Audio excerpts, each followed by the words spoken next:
Admiral Kethros stood on the bridge of his great ship, the Eternal Majesty.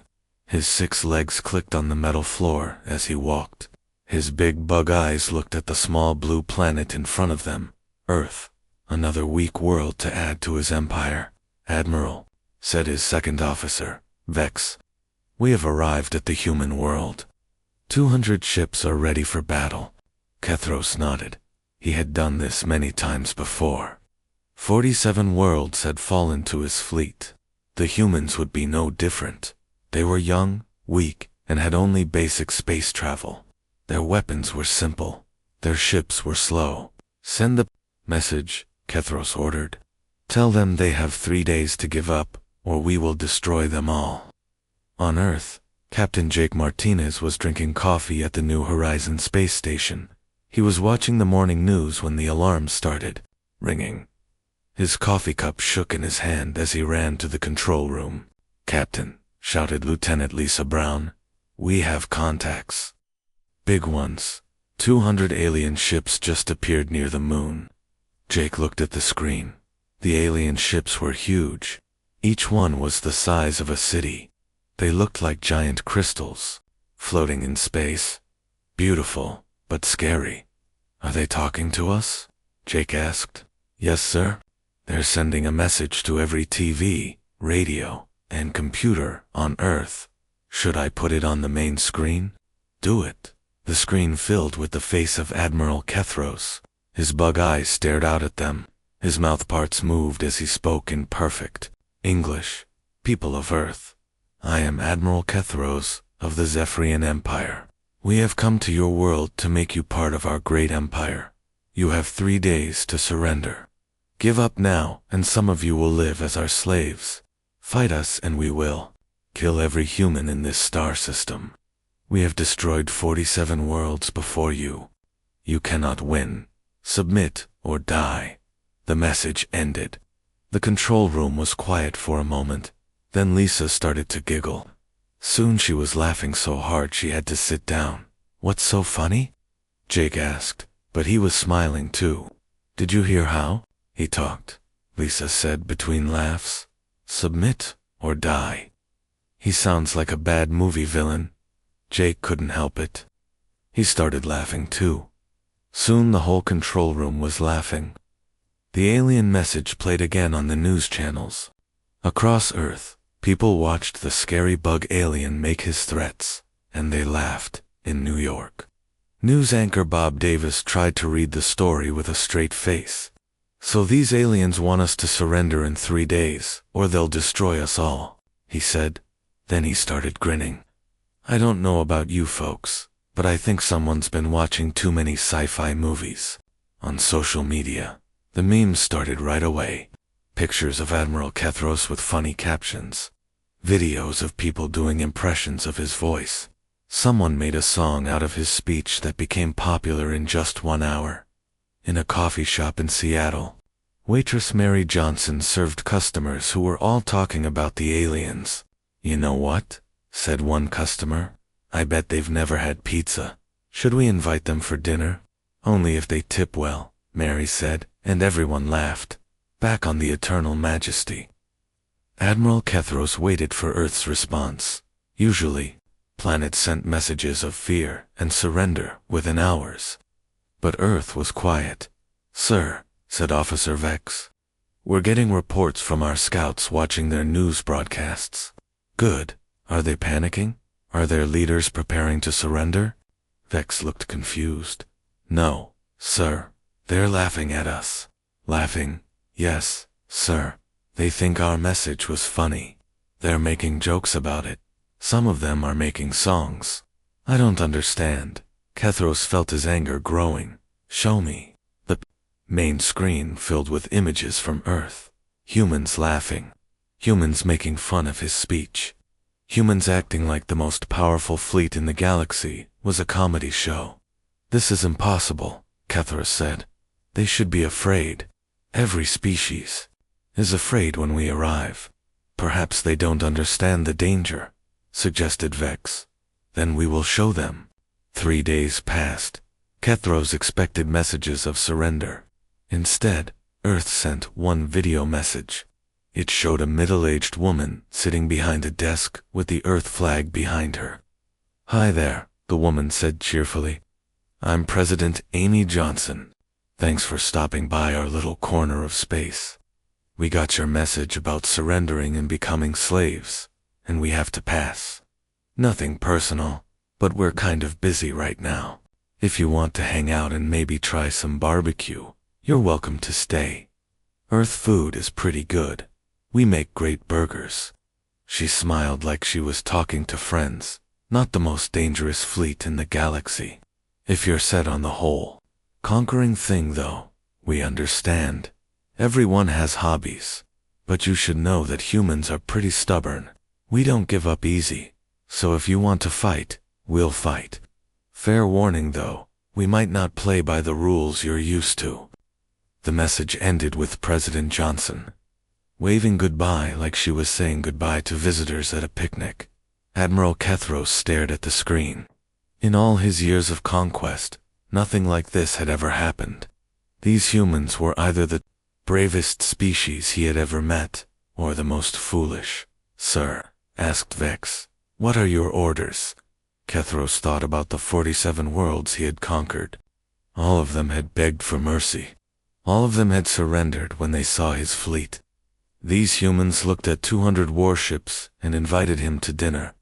"Prepare the planet killer," Kethros said. "We'll destroy their moon. That will show them we're serious. Then they'll beg for mercy like all the others." But deep inside, Kethros felt something he had never felt before when facing a new species. He felt uncertain. These humans were different. They laughed when they should have been afraid. They made jokes when they should have surrendered. What kind of species does that? He was about to find out. Admiral Kethros stood before his greatest weapon. The planet killer was a massive cannon that could destroy moons and small planets. He had used it 12 times before. Every time, the enemy had surrendered immediately after seeing what it could do. "Target their moon," Kethros ordered. "Fire when ready." The weapon charged with a deep humming sound. Energy built up in the crystal chambers. On Earth, every telescope and satellite turned to watch. The humans knew something was coming. Dr. Kate Wilson was on the moon at Research Station Alpha. She was studying rocks when her assistant, Tim Clark, ran into the lab. "Kate, the aliens are pointing something big at us." Kate looked at the readings on her computer. "Yeah, that looks like a really big gun.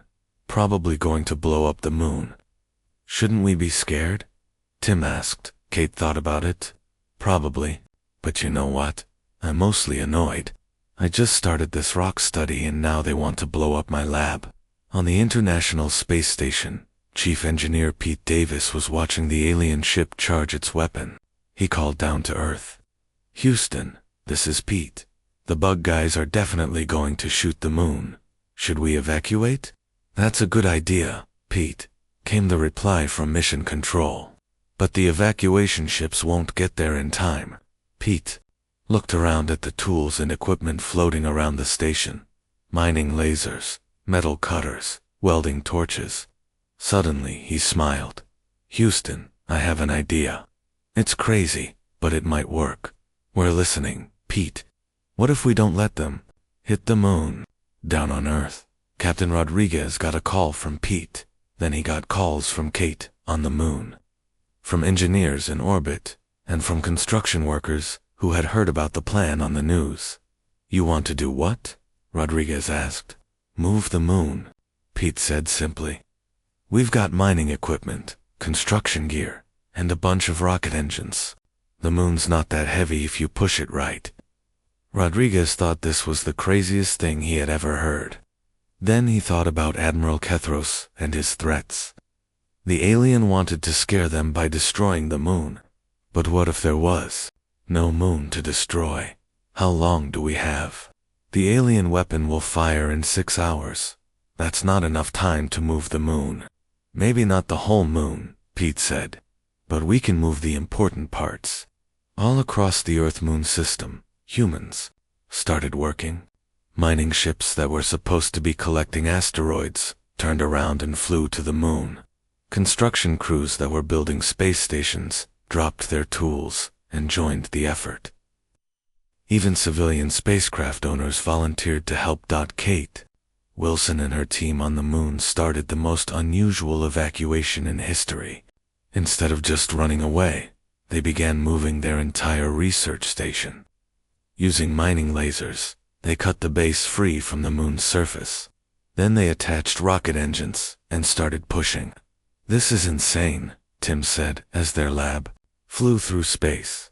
"Yeah," Kate agreed, "but it's also pretty cool." Pete Davis coordinated the effort from the space station. Dozens of ships surrounded the moon, attaching cables and rocket engines. They couldn't move the whole moon, but they could move pieces of it. The main lunar base, 3 research stations, and 2 mining operations were all cut free and moved to safe locations. It looked like humanity was taking apart the moon and the pieces somewhere else. Admiral Kethros watched this on his screens. He didn't understand what the humans were doing. "Are they evacuating?" asked Officer Vex. "I think so. But why are they taking their buildings with them? And why do they look happy?" It was true. The humans working around the moon were laughing and joking as they worked.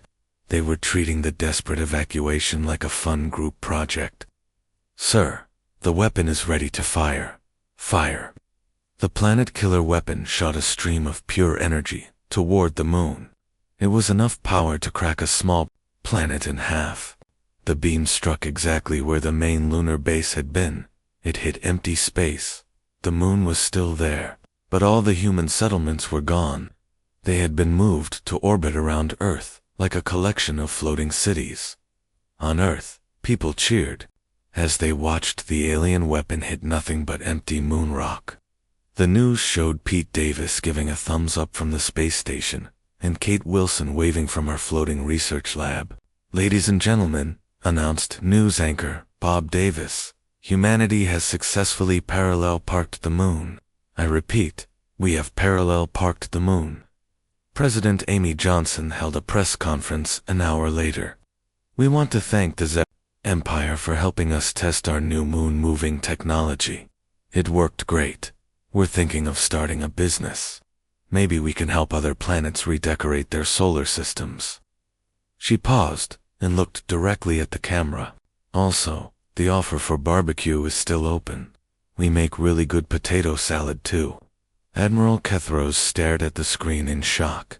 These humans had just done something impossible. They had moved parts of their moon in 6 hours using mining equipment and construction tools. Then they thanked him for helping them test it. "Sir," said Vex nervously, "they moved their moon. I can see that." Kethros snapped. "Should we fire again?" Kethros thought about it. He could destroy the moon completely, but the humans had already moved everything important, and they seemed to think this was all a fun game. "Sir, we're receiving another message from Earth." Put it on screen. This time it wasn't President Johnson. It was a man in work clothes standing in front of what looked like a construction site in space. "Hey there, bug guys," the man said cheerfully.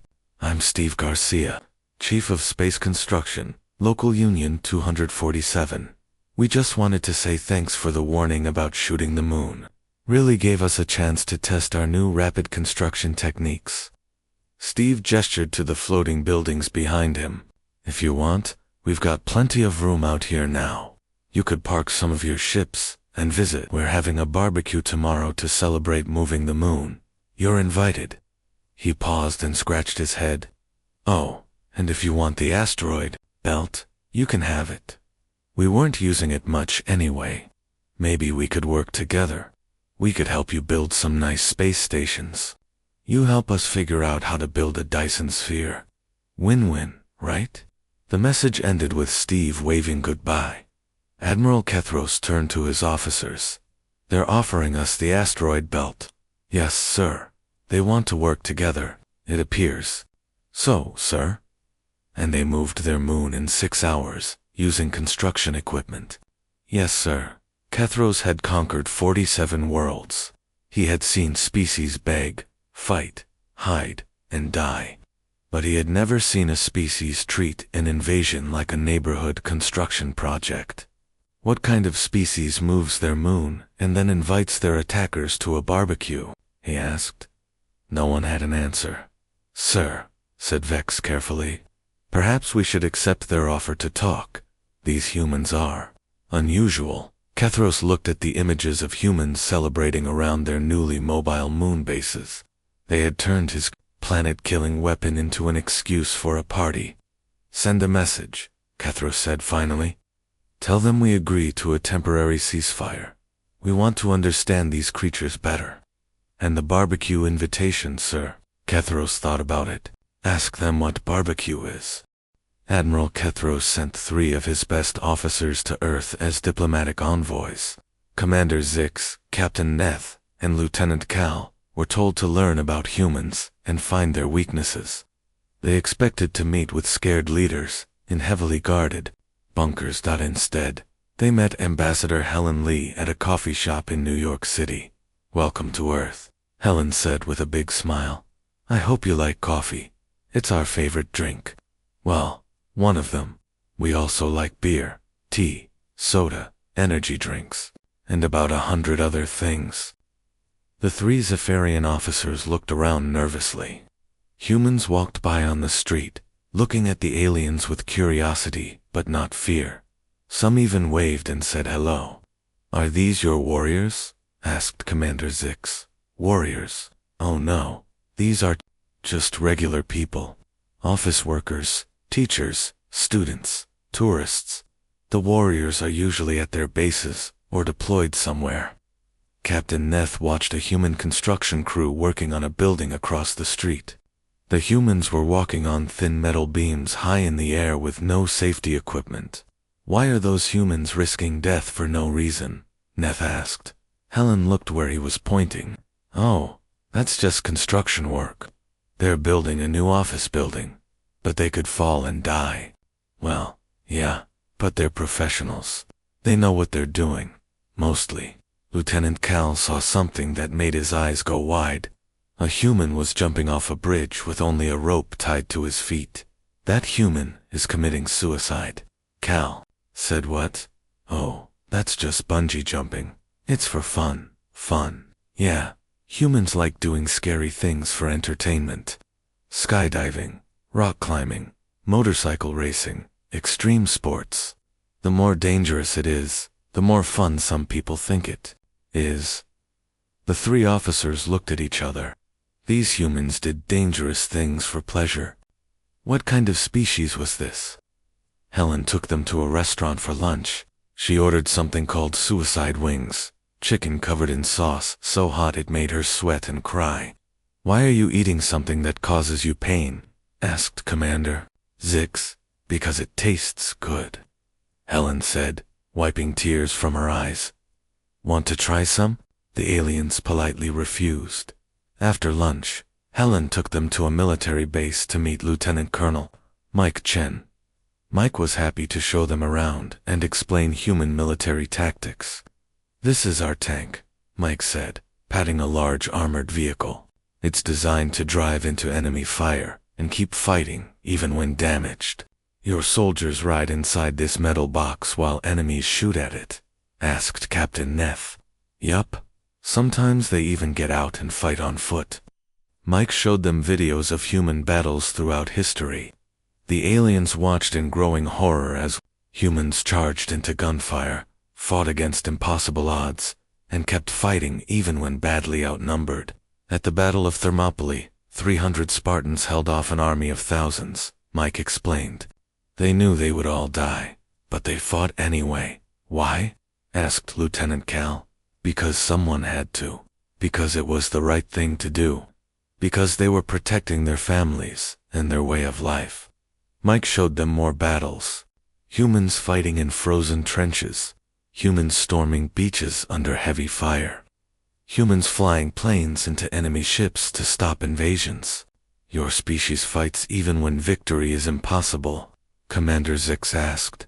Especially when victory is impossible, Mike said. That's when fighting matters most. The aliens returned to their ship that evening deeply disturbed. They had learned that humans regularly did things that should kill them, just for fun. They ate food that caused them pain because they enjoyed it, and they fought battles they couldn't win because they thought it was right. But the strangest thing happened. The next day, engineer Danny Foster called a press conference. He stood in front of a table covered with alien technology, pieces of debris from the Zephyrian weapon test. So we took apart some of the alien tech, Danny said casually. Turns out their force shields work on a pretty simple principle. Took us about a week to figure it out. He held up a device that looked like it was made from car parts and duct tape. This is our version.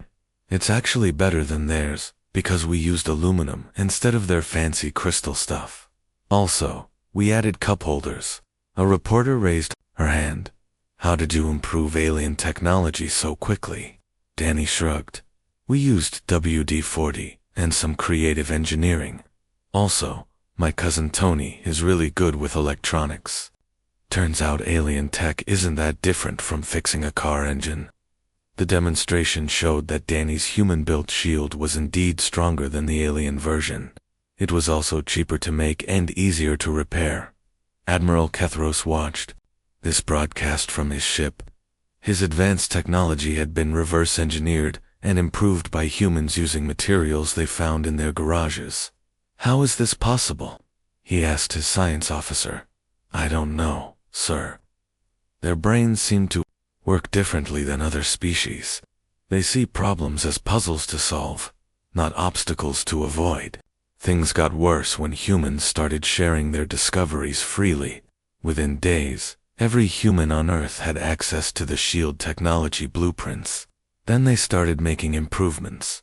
A teenager in Tokyo figured out how to make the shields run on solar power. A grandmother in Ohio discovered how to make them lighter.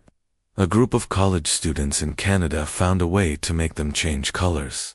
But the thing that really worried Admiral Kethros was the coffee. Dr. Susan Miller had been studying the effects of caffeine on human performance.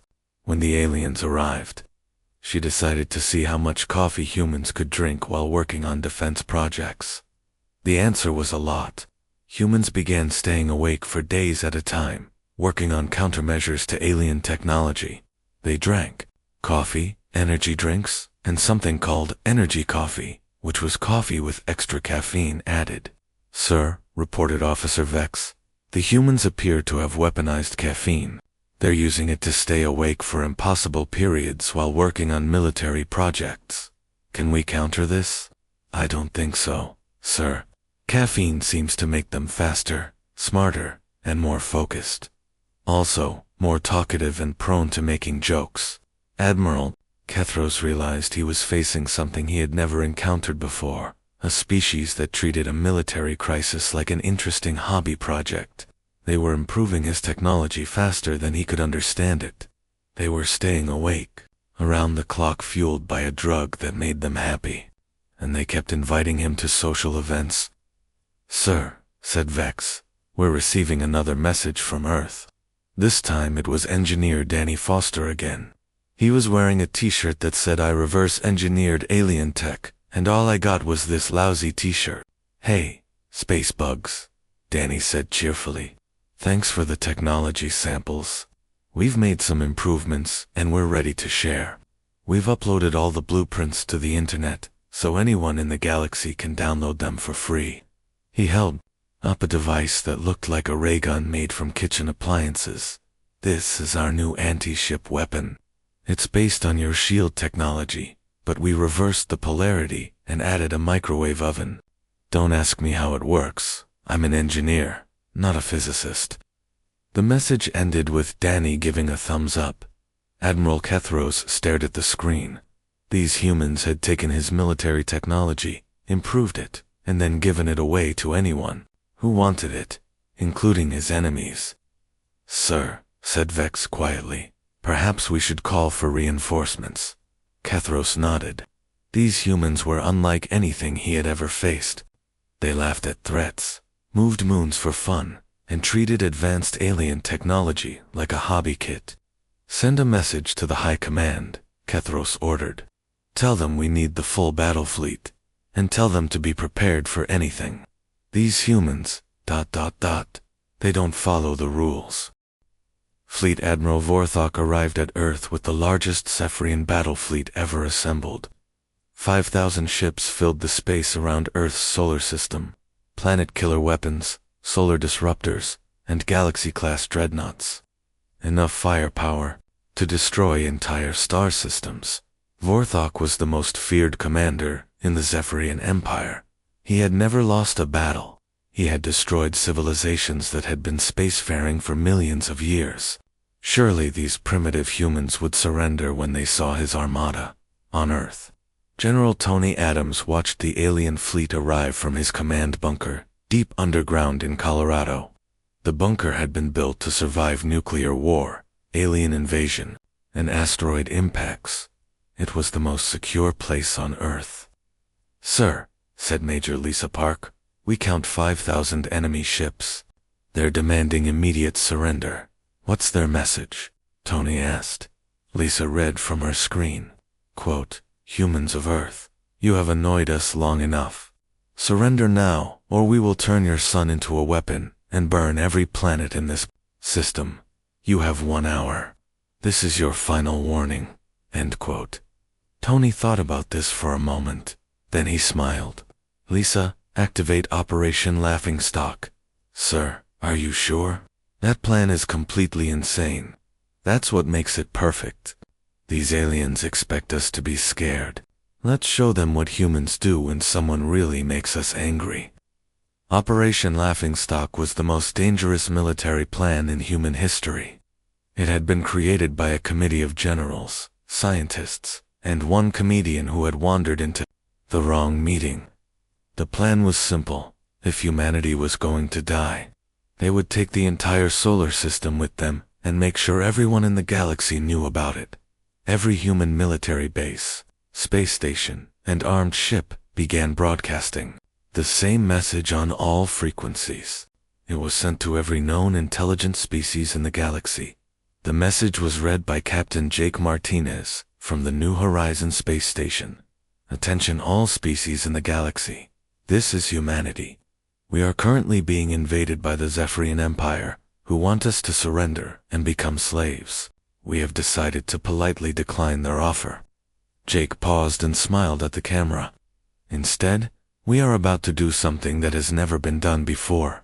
We are going to show everyone in the galaxy exactly how to build antimatter weapons, using stuff you can find in any space station. We're also sharing the launch codes for all our nuclear weapons, the blueprints for our shield technology, and detailed instructions on how to turn a star into a really big bomb." Behind Jake, technical displays showed weapon schematics, scientific formulas, and step-by-step instructions. "Why are we doing this?" "Because the Zephyrians think they can threaten us, and we'll give up. They don't understand that humans get really stubborn when bullied. So, if they want to fight, we're going to turn this entire solar system into the biggest weapon ever built and use it to give everyone else in the galaxy the tools to fight back." Jake's expression became serious. "Any species that's been conquered by the Zephyrians, you're welcome to these weapons. Any species that's been threatened by them, help yourselves. We're humans. We don't like bullies, and we really don't like being told what to do." The broadcast ended with human children singing a song they had learned in school, "We shall overcome." Admiral Vorthok watched this message with growing horror. The humans weren't just refusing to surrender. They were starting a galaxy-wide revolution and giving away military secrets that could destroy the Zephyrian Empire. "Sir," said his science officer, "they're actually doing it. They're sharing antimatter technology with every species in the galaxy."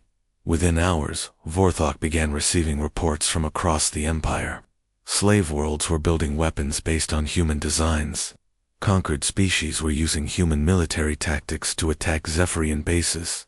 The rebellion was spreading faster than wildfire, but it got worse. Dr. Karen Smith, Earth's leading xenobiology expert, made contact with rebel groups from previously conquered worlds.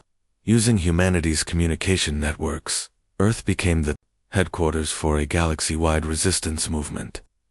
This is Karen Smith, broadcasting from Earth, she said during a live transmission to the galaxy. If you're fighting the Zephyrians, we want to help. We're sharing everything we know about their technology, their tactics, and their weaknesses. Behind her, screens showed detailed analysis of Zephyrian military equipment, battle strategies, and even psychological profiles of their commanders.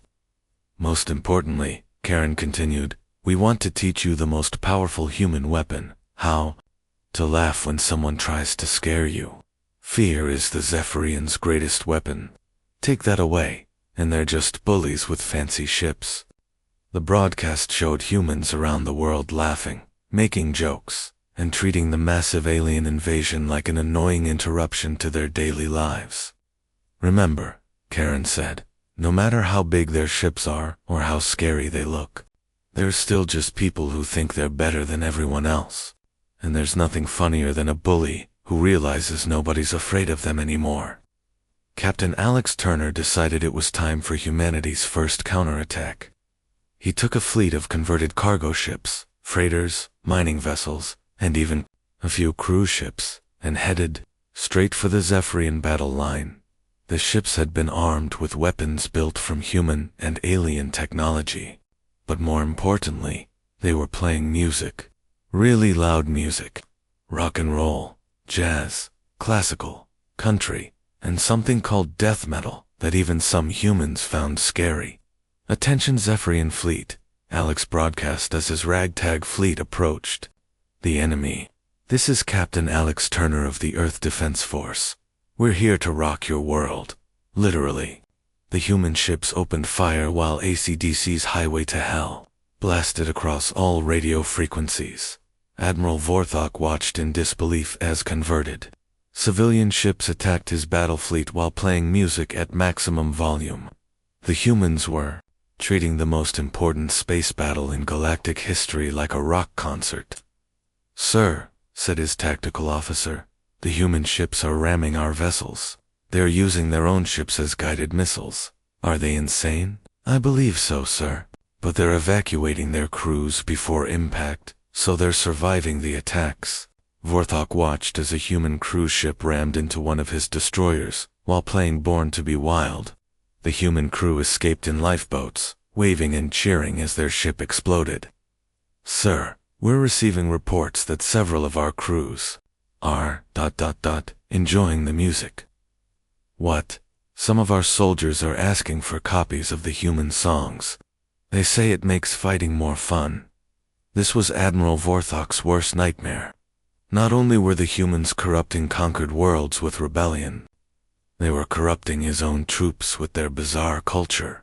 Sir, said his communications officer, we're receiving a direct challenge from the human fleet commander. Put it on screen. Captain Alex Turner appeared, grinning widely. Behind him, his bridge crew was dancing to music while operating their weapons. Hey there, Admiral Vorthok. Great fleet you've got there. Really impressive. But you know what? We think you guys take yourselves too seriously. How about this? Instead of blowing up planets and enslaving people, why don't you try having some fun for once? Alex paused and his expression became more serious. Or if you really want to fight, that's fine too. But you should know that humans have been fighting bullies for thousands of years. We're really good at it. And we never, ever give up. The message ended with Alex raising a coffee cup in a mock toast. Admiral. Vorthok realized he was facing something unprecedented. A species that had turned warfare into entertainment, and rebellion into a party. They were sharing military secrets with his enemies, corrupting his troops with their culture, and treating his mighty fleet like an annoying noise problem. Worse, they were winning. Reports came in from across the galaxy of successful rebellions using human weapons and tactics. The Zephyrian Empire was crumbling, not from military defeat, but from cultural contamination. Sir, said his aide quietly, perhaps we should consider negotiating. Vorthok looked at the screens, showing human ships dancing through space while fighting his fleet. These weren't warriors. They were something far more dangerous. They were humans who had decided that the most important thing in the universe was having a good time and making sure everyone else could too. Send a message to Earth, Vorthok said finally. Tell them I want to meet with their leaders, face to face. What should we offer them, sir? Vorthok thought about it. Ask them what this barbecue is that they keep talking about. The final battle for Earth began not with warships and weapons, but with the most unusual fleet in galactic history. Admiral Kethros had retreated to his flagship, the universe's end, for one last desperate attack. He planned to ram the massive dreadnought directly into Earth, destroying both himself and the human homeworld. But humanity's response fleet wasn't what anyone expected. Captain Sam Roberts led the human armada aboard a converted cruise ship called the Party Time. The ship was covered in bright lights, disco balls, and speakers the size of buildings. Following behind were more converted civilian ships, cargo vessels decorated like birthday cakes, mining ships painted in rainbow colors, and even a few actual party boats that had been fitted with rocket engines. Attention Admiral Kethros, Sam broadcast as the human fleet approached. This is Captain Sam Roberts of the Earth Party Fleet. We heard you wanted to have one final battle, so we thought we'd make it a celebration. Hope you like music. The human ships began playing every type of music Earth had ever created, all at the same time. Rock, classical, jazz, country, electronic, folk songs, and something called polka that made even other humans laugh. Admiral Kethros watched from his bridge as the ridiculous human fleet approached his mighty dreadnought. Are they having a party? Yes, sir, said Officer Vex. They appear to be treating our final battle as a social event. This is impossible. No species treats war like entertainment. But that's exactly what humans were doing. The crews of the party ships were dancing while operating their weapons. They were taking selfies while dodging enemy fire. Some were even live streaming the battle with commentary like it was a sports event. And there goes the Party Time with a beautiful barrel roll around that Zephyrian destroyer, announced commentator Bill North from the safety of his broadcasting booth on Mars. Captain Roberts is really showing off today, folks. The human ships began their attack, but not in any way that made military sense. Instead of following proper battle formations, they were doing stunts. Ships were flying upside down, spinning in circles, and performing tricks that would have been impressive at an air show. More importantly, they were having fun. Admiral Kethros found himself facing something. He had never encountered an enemy that was enjoying the fight more than he was. Sir, said his weapons officer, the human ships are ramming our vessels. But they're evacuating their crews first, using escape pods. So they're sacrificing their ships but saving their people. Yes, sir, but they're also singing while they do it. It was true. As human ships rammed into Zephyrian vessels, their crews escaped in tiny pods, while singing songs at the top of their lungs. They were treating the destruction of their own ships like the finale of a fireworks show. Engineer Julia White led a boarding party that did something unprecedented. They took control of a Zephyrian cruiser not through superior firepower, but by introducing the alien crew to human concepts. Okay everyone, Julia announced as her team secured the alien bridge. Welcome to Human Culture 101. Today we're going to learn about practical jokes, civil disobedience, and why working all the time is bad for your health. Within hours, half the Zephyrian crew was participating in what humans called mutiny. But what they experienced is finally having some fun for the first time in their lives. Zephyrian soldiers who had spent centuries following orders without question suddenly discovered the joy of making their own decisions. They learned about coffee breaks, casual Friday, and the radical concept that work should be enjoyable. This is Commander Zix, one Zephyrian officer broadcast to his own fleet. I am officially taking a sick day. These humans taught me about something called vacation time, and I think I deserve some after 300 years of military service. Admiral Kethros watched his empire crumble, not through military defeat, but through cultural contamination. His soldiers were learning to laugh. His officers were requesting time off. His entire crew was asking if they could paint their ships in brighter colors. "Sir," said Officer Vex, "Captain Roberts is requesting a personal meeting with you. Put him on screen." Captain Sam Roberts appeared, still grinning despite being in the middle of a space battle. Behind him, his crew was having what appeared to be a birthday party. "Hey there, Admiral," Sam said cheerfully. "Great battle. Really exciting stuff. But I was wondering, instead of ramming your ship into our planet and killing everyone, how about we settle this with a contest?" "A contest, yeah. Pick your best warrior and I'll face them in single combat. Winner takes all. Loser has to join the winner's crew and learn their way of life." Admiral Kethros felt a spark of hope. Single combat was an ancient Zephyrian tradition. His champion would easily defeat any human. "I accept your challenge," Kethros said. "I will face you myself." "Awesome. But instead of fighting with weapons, how about we make it interesting? What do you propose?" Sam's grin got even wider. "Dance battle. What? You know, dancing, moving to music. It's like fighting, but more fun and nobody gets hurt. Unless you count pulling a muscle, but that's what stretching is for." Admiral Kethros stared at the screen. "You want to decide the fate of your species through dancing? Why not? It's fun, it's creative, and it's a lot less messy than blowing things up. Plus, we can live stream it to the whole galaxy. Think of the ratings." Admiral Kethros had spent his entire life as a warrior. He had conquered worlds through strength and fear. The idea of settling a conflict through rhythmic movement was so absurd that it broke something fundamental in his understanding of how the universe worked. I don't know how to dance," he admitted.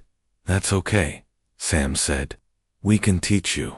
Dancing is just like fighting, except instead of trying to hurt someone, you're trying to look cool while moving to music.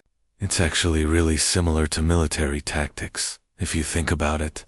And so the most important battle in galactic history was decided not by weapons or warfare, but by a dance-off between a human cruise ship captain and an alien admiral on the bridge of a dreadnought. Admiral Kethros, guided by patient human instruction, learned to move to the rhythm of Earth music. For the first time in his life, he did something not because it was ordered or required, but because it was fun. He was terrible at dancing, but he was laughing. The sight of their supreme commander learning the electric slide from humans caused a complete psychological breakdown in the Zephyrian command structure. Centuries of military discipline crumbled as alien soldiers realized that their leaders were just people who had forgotten how to enjoy themselves. The war ended not with surrender, but with the largest party in galactic history. President Amy Johnson signed the Universal Good Times Accord on the bridge of the party time, surrounded by humans and aliens who were all learning each other's dances. The document established Earth as the galaxy's unofficial headquarters for teaching everyone how to have a good time. Admiral Kethros, now calling himself Keith, and wearing a Hawaiian shirt that Julio White had given him, helped coordinate the transformation of the former Zephyrian fleet into the galaxy's first interstellar entertainment network. Their warships became cruise ships. Their weapons became sound systems. Their military formations became dance formations. "You know," Keith said to President Johnson, as they watched humans and aliens having a beach party on the moon, "in 300 years of conquest, I never once asked myself if I was having fun." "Well," Amy replied, "you're making up for lost time now." Species across the galaxy began adopting human concepts like weekend parties, practical jokes, and doing things because they're fun rather than efficient. The Zephyrian Empire dissolved, not through revolution, but through evolution, into something better, a galactic community based on friendship, rather than fear. When the next aggressive alien species arrived at Earth 6 months later, the Destroyer, cast from the Andromeda Galaxy, they found humanity's response unchanged. The aliens announced their intention to conquer Earth and enslave all humans. President Johnson's response was broadcast live across the galaxy. Thanks for stopping by. We just finished redecorating the solar system, and we're pretty happy with how it turned out. You're welcome to hang around and try the barbecue, but if you're set on the whole conquering thing, you should know we've got some experience with that now. Behind her, Keith was teaching a group of former Zephyrian warriors how to make margaritas, while Captain Sam Roberts DJ'd the welcome party. Also, Amy added with a smile, we've got friends now. Lots of friends, and they're all really excited to meet you. The destroyer cast took one look at the party happening in Earth's orbit. Humans, Zephyrians, and dozens of other species all celebrating together, and made a request that was becoming common throughout the galaxy. Can we join the party? The story ended with humanity's new motto becoming the galactic standard. If you can't laugh at it, you're not trying hard enough. And across the galaxy, species that had spent millennia in warfare and conquest discovered something revolutionary. It was much more fun to be friends than enemies. The universe had become a better place, not through force or fear, but through the simple human belief that everyone deserves to have a good time.